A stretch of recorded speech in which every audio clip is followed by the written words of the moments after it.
Okay team, so this first tricep exercise we're going to do is going to work on volume and overload. So the first 4 movements are going to be negative. So we're going to drive down for about 1 second, controlling up to 3 to 6. Once I get 1 degree above the elbow, I drive back down.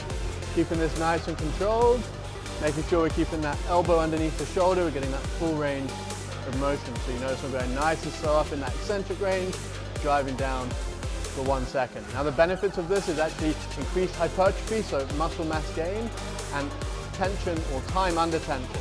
Once we finish those 6 repetitions, I want you to finish up with a volume tricep push down. So just getting as many as you can into burnout. This is going to really overload the muscle and make sure we're working to fatigue, keeping that same control, just a good tempo, full range of motion. You complete about 3 sets. If you're getting anywhere over 15 reps on that burnout, then maybe you increase your negative weight. Okay team, so this next exercise we're going to be doing is the cable kickback. So I'm working in a stagger stance. The benefit of a cable kickback is the cable keeps constant tension throughout the full range of movement. And also while I'm working into the kickback, it's actually working predominantly the lateral head of the tricep. So we can get some real focus on that full extension and tricep development. We're also working a unilateral movement, so I'm doing 1 arm at a time, and this means that I'm working to balance with both arms. So whatever I can complete on my weaker arm, I'm going to match on my stronger arm, weight and reps standard. Okay guys, so the flat bench skull crusher. So we're going to set up for this, make sure that we're supported with the upper shoulders back into the bench. We're looking for elbow directly over the shoulder. We're going to control the weights down to the back, drive up into full extension. So again, we're mobilizing the elbow here using the triceps for the development. Okay, and this is another fantastic unilateral exercise to make sure that we're working strength equally through both arms, left and right, dominant and the weaker one. Okay.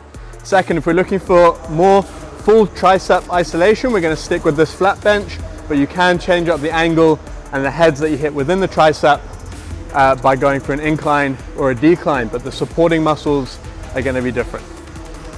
Okay team, the P-bar dip. So what we're going to do is set up onto the bars. First thing we want to note is that we're keeping our shoulders back and down. Okay, we're going to cross the legs, a little bit of a forward lean, so the movement's also being supported by the chest. Elbows are tracking the wrists and working for that full depth, at least to 90 degrees, straight back up to the top for full range. Now this is a great tricep dominant exercise, which is also using the chest to power through. Now, if you have trouble with the tricep dips, first thing that you can do to practice is working to that top position. Now it's working the ability to hold shrugs through the shoulder and the scapula, okay? Once you're able to do that, you can then work on negatives. So as we drop down into it, control to the bottom range, stand, jump back up, shoulders back and down. Control down, nice and slow, bump, jump back up.